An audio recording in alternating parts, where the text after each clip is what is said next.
멀리 멀리 갔더니 처량하고 고나며. 명절들 잘 쉬셨죠? 얼굴에 행복감이 많이 넘칩니다.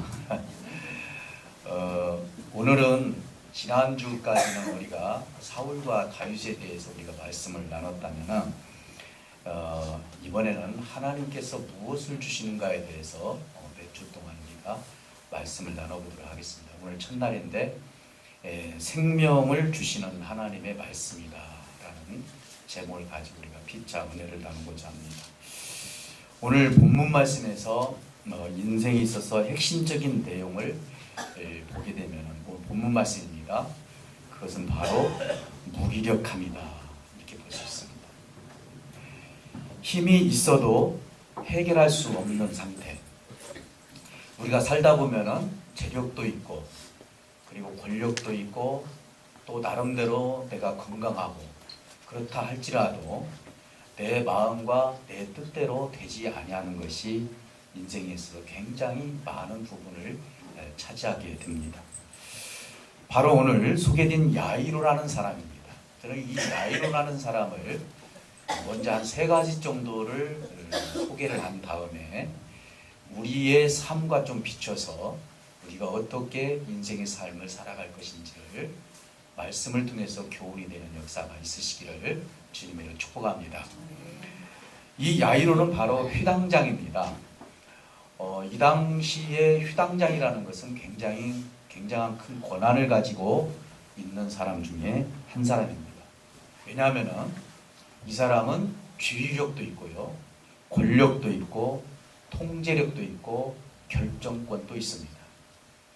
다시 말씀드리면은 이분이 그 지역에서 행사하는 영향력이라는 것은 대단한 것입니다. 그래서 이 역사를 보려면은 우리가 이 휘당장에서 일을 했던 이 바리새인 이 야이로라는 사람, 이 사람을 좀 소개하려면 예루살렘의 성전과 휘당의 차이를 좀 우리가 말씀을 좀 드리면서 이 이야기를 좀 들어가는 것이 더 좋을 것 같습니다. 여러분 잘 알다시피 사두개인이라고 있습니다. 그리고 바리새인들이 있죠. 성경에서는 사두개인, 바리새인 이런 사람들이 많이 나옵니다. 그런데 사실 예수님과의 이 관계를 위해서 이 사두개인들과 바리새인들이 처음부터 사이가 좋지 않았던 것이 아닙니다. 나름대로 예수님의 교훈을 받아들이면서 점점 가다 보니까 자기의 사상과 자기의 생각의 차이가 너무너무 많이 나다 보니까 결과적으로 예수님은 우리 편이 아니다 라고 하면서 결국은 사두개인들은 예루살렘 성전을 중심으로 해서 이제 활동을 하면서 예수님을 어떻게 하면은 죽일 수 있을까, 이런 생각을 했던 사람들이 사두개인이고, 바리새인 역시도 그와 비슷한데 바리새인도 예수님과 사이가 그렇게 좋지는 않았습니다. 이들도 역시 예수님을 죽이는 일에 동참하기를 원했던 것이 바리새인들입니다. 이만큼 예수님은 이들에게 이들이 가지고 있는 권한과 이들의 영향력을 예수님은 엄청나게 파괴하시는 말씀들을 그들에게 전했기 때문에 결과적으로 예수님을 제거하지 않으면 그 나름대로 어려움에 처할 수밖에 없었던 것입니다. 그런데 아이러나게도 야이로라는 사람이 휘당장이면서도 바리새인이었다는 사실인 것입니다. 이 바리새인은 결과적으로 이제는 야이로의 바리새인들의 그 음모, 그러니까 예수님을 어떻게 해서든지 죽이자라고 음모를 했는지 안 했는지는 성경에 나와 있지는 않지만은 적어도 바리새인이기 때문에 예수님이 어느 정도의 지금 위험에 처해 있는지를 알고 있었던 사람 중에 한 사람이었습니다. 그럼에도 불구하고 오늘 본문 말씀에 보니까 자기 딸을 위해서 예수님께 무릎을 꿇는 장면을 보게 됩니다. 그것이 바로 12살 된 외동딸이죠. 죽을 병에 걸렸습니다. 아마 이 사람이 가지고 있는 권한이라면 어느 좋은 곳이라는 것은 다 다녀봤을 것입니다. 오늘 그 뒤에 나오는 12해를 고생했던 혈루병증을 가진 여인도 역시 의원들에게 고통을 받았다. 이 말은 뭔 말이냐면 그만큼 자기의 전 재산을 털어서 병을 고치려고 했지만 고치지 못했다. 이렇게 소개가 되고 있습니다. 오늘 12살 된 외동딸, 이 딸이 얼마나 귀하고 자기에는 생명과 같은 존재였을 것입니다. 야이로가 가지고 있는 권위, 재력, 그리고 아무리 많은 것을 가지고 있었다 할지라도 소용이 없었습니다. 우리가 보았을 때는 정말로 좋은 것을 가지고 있지만은 그것은 말 그대로 무기력한 상태가 되었습니다. 아빠가 해줄 수 있는 것이 뭐가 있겠니? 돈이 없니? 권위가 없니? 내 옆에 의사가 없니? 다 있지만은 이 딸만큼은 자기가 가지고 있는 전부를 털어서 봐도 이 딸을 위해서 해줄 수 있는 것은 하나도 없었다라는 것을 야이로는 깨닫게 된 것입니다.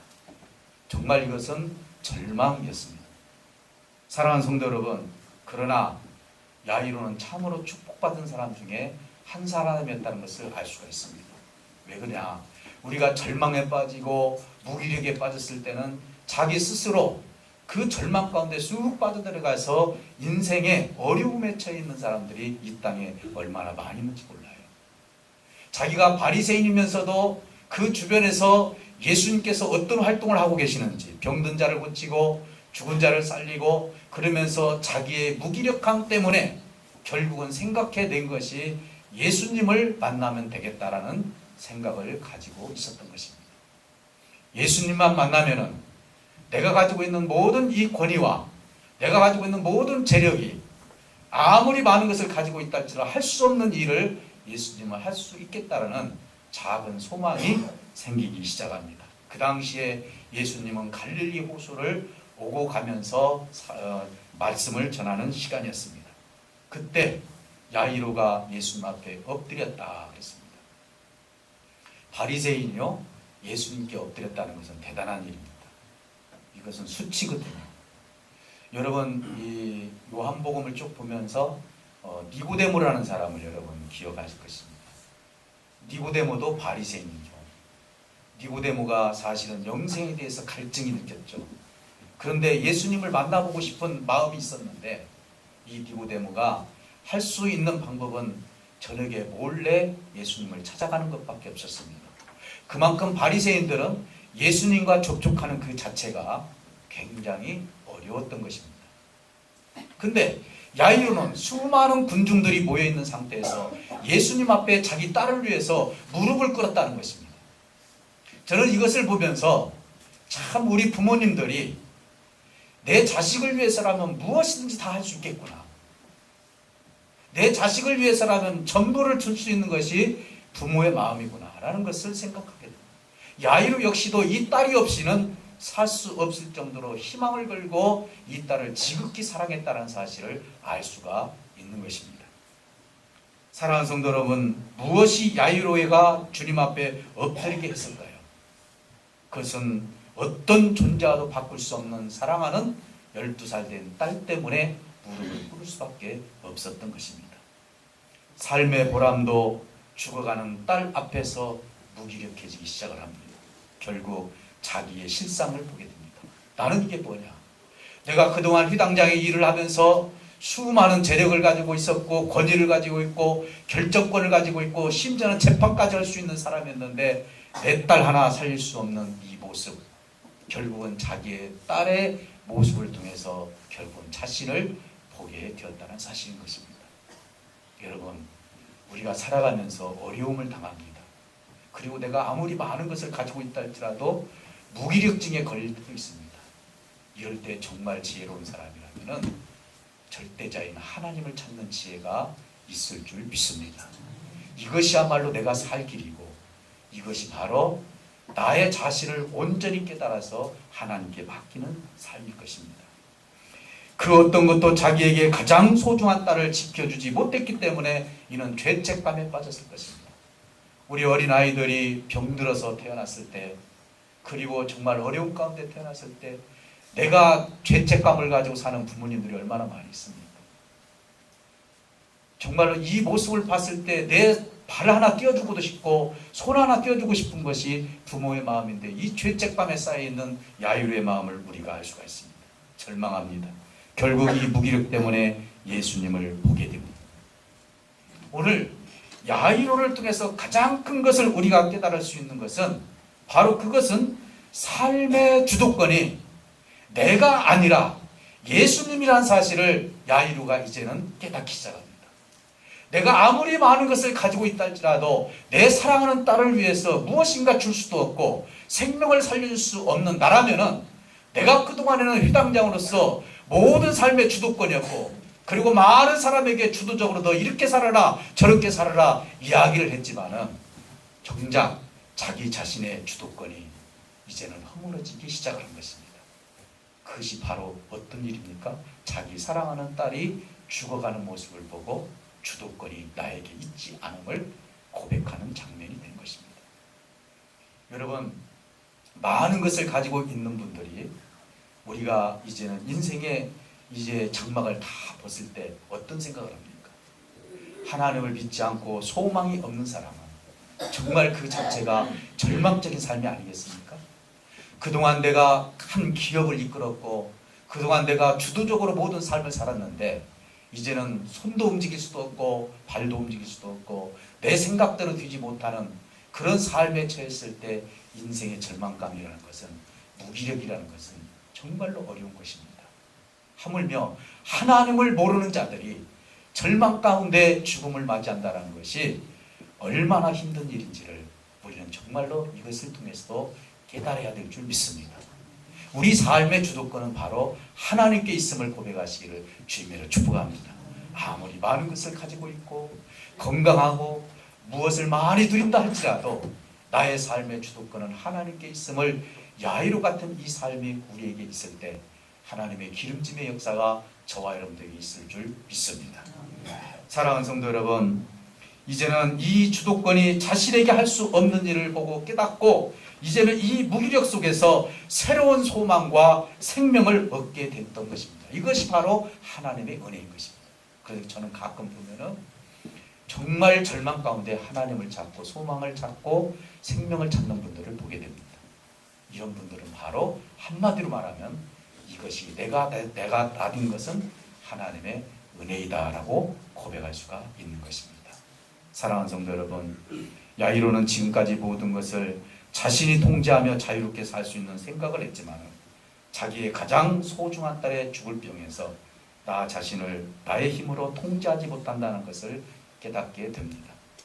사랑하는 성도 여러분, 통제라는 것은 어떻게 보면 자유를 잊어버린 것 같습니다. 우리 예수님의 모습을 보게 되면 참 하나님 앞에 통제를 받고 살았어요. 우리 예수님은 마음대로 33년 동안 사신 것 같지만 사실은 아버지와 함께 사셨죠.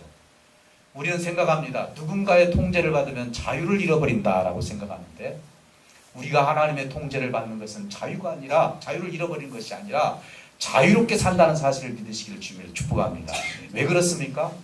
우리 자신을 너무나 잘 아시기 때문에 저와 여러분들을 창조해 주신 분이기 때문에 그러니 어느 누구보다도 나를 낳은 부모님보다도 아버지 하나님이 저와 여러분들을 너무나 잘 알고 계시기 때문에 아버지의 통제를 받는다는 것은 그 바로 그것이 행복이고 그게 의로운 일이라는 것입니다.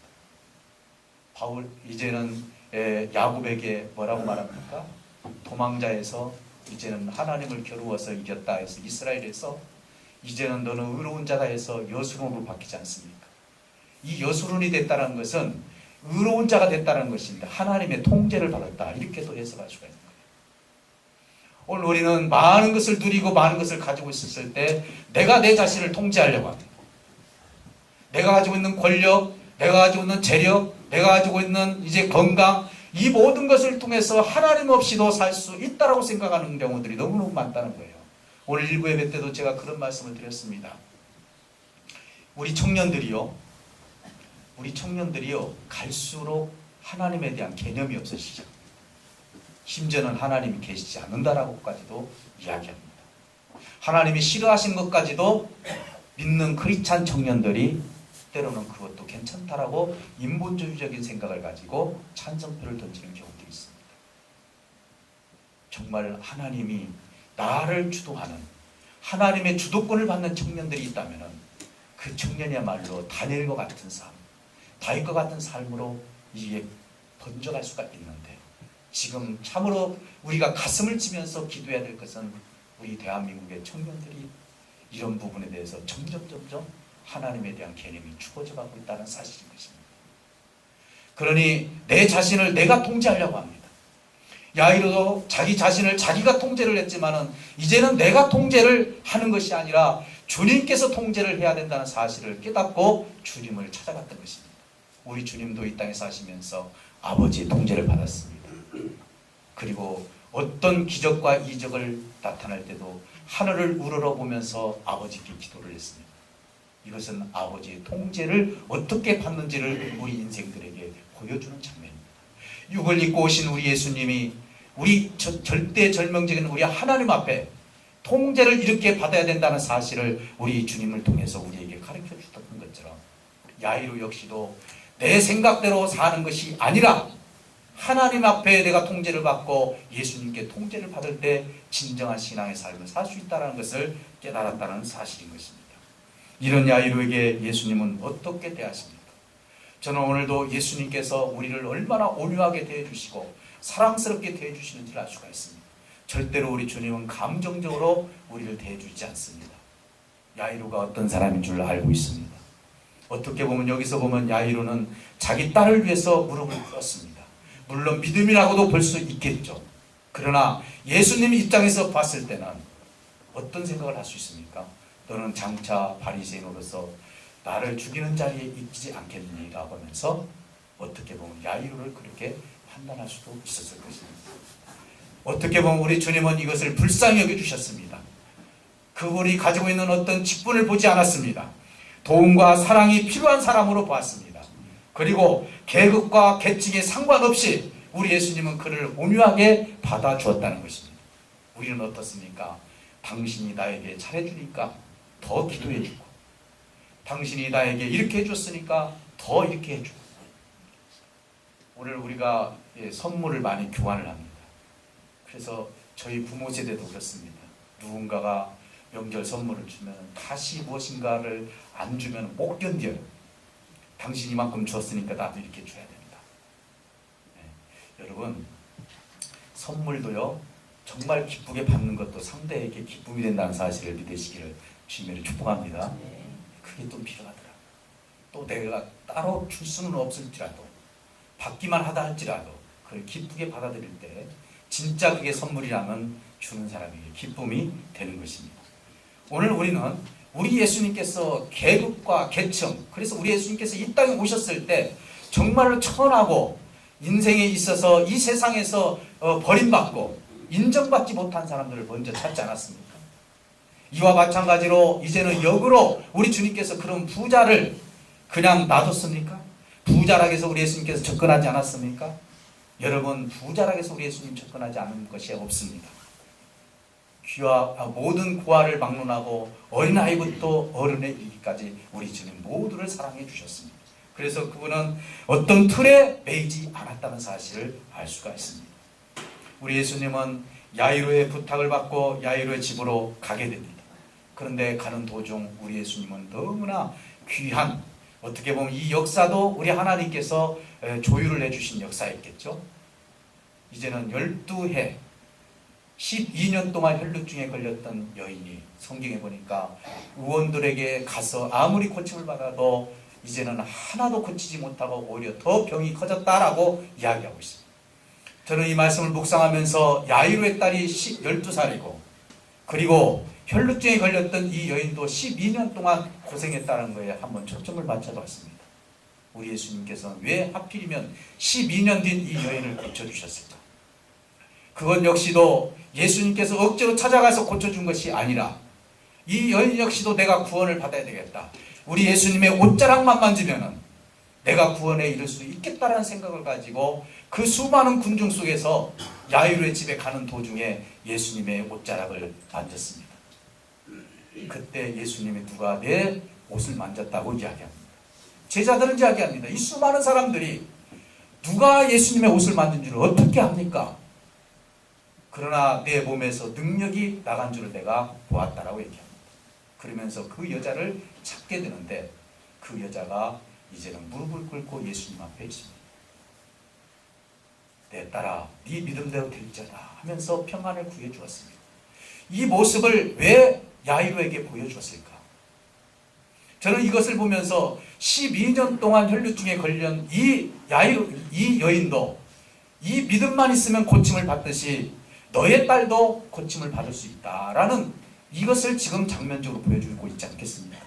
우리 예수님은 예시를 많이 해줄 때가 많습니다. 죽은 자를 살려서 앞으로 내가 이렇게 부활할 것이다 라고 하면서 이런 모든 것들도 예수님은 미리미리 예시를 해주는 것입니다. 야이로에게 참으로 감사하게도 이 혈루증 걸린 이 여인이 나음을 보고 야이로 역시도 용기를 얻을 수 있었을 것입니다. 그런데 이 청청병력처럼 집에서 종갈이 왔습니다.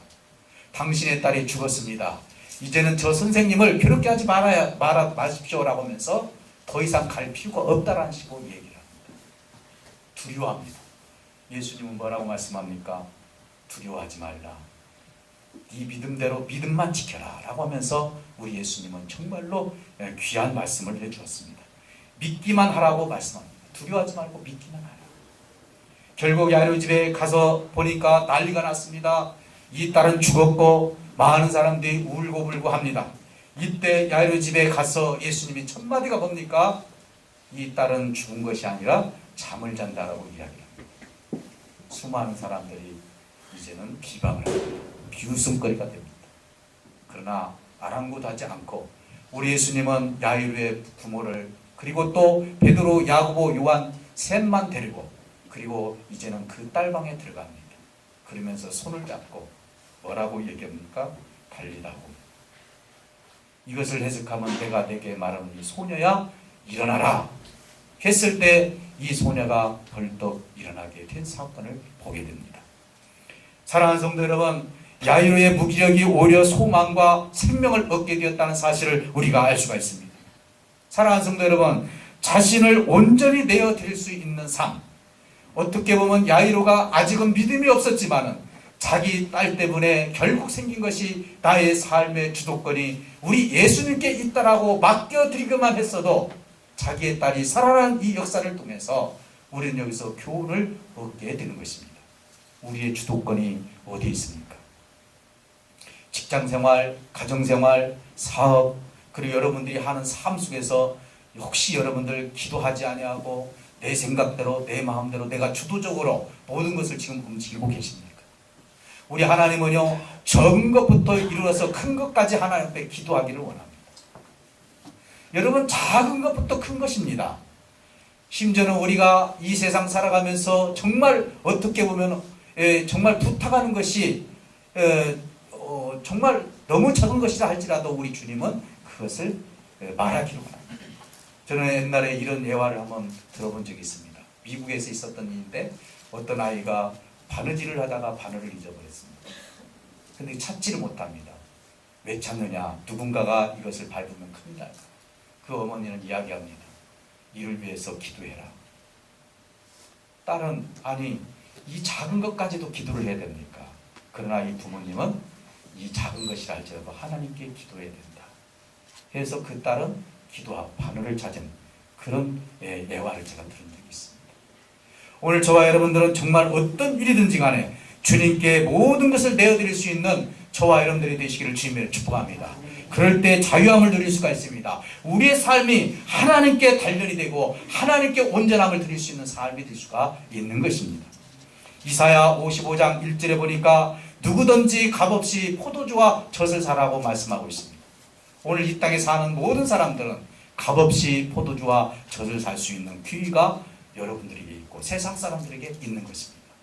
내 주도권에서 하나님의 주도권으로 바뀔 수 있는 삶, 이것이야말로 하나님이 원하시는 삶이라는 것을 믿으시기를 주님으로 축복합니다. 뿐만 아니라 디모데후서 1장 7절에 보니까 하나님은 두려움을 주는 게 아니라 능력과 사랑과 절제의 마음을 우리에게 주신다고 말씀하고 있습니다. 그러니 우리가 살아가면서 두려움의 삶이 얼마나 많겠습니까? 왜 두렵습니까? 삶의 주도권이 나에게 있기 때문에 두려운 것입니다. 우리 어린아이들이 왜 부모님과 걸어갈 때 두려움이 없습니까? 그것은 삶의 주도권을 누구에게 줬습니까? 부모에게 주었기 때문에 두려움 없이 어느 길이든지 엄마 아빠만 있으면 따라갈 수가 있는 것입니다. 하물며 하나님을 믿는 우리가 하나님의 주도권을 가지고 살아간다면 어떤 삶 속에서도 두려움이 우리를 덤벼들지 못한다는 사실을 믿으시기를 주님의 축복합니다.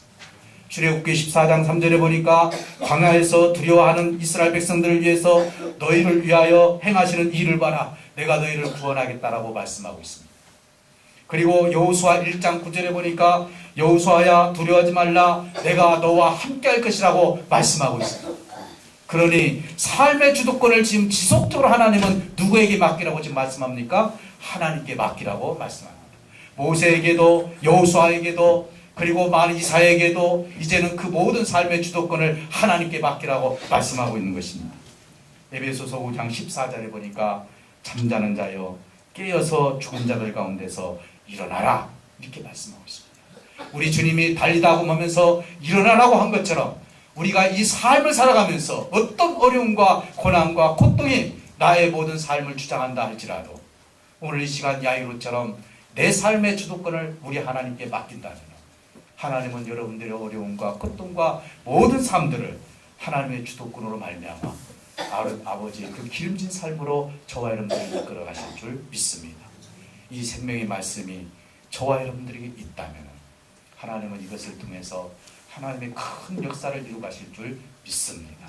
오늘 말씀을 통해서 한 사람도 내 삶의 주도권을 내가 가지고 가는 것이 아니라 하나님께 맡김으로 말미암아 여러분들의 절망적인 삶, 어려움 삶, 어떤 것이 내 앞에 존재한다 할지라도 그것을 이길 수 있는 능력자들이 되시기를 주님으로 축복합니다. 기도하겠습니다.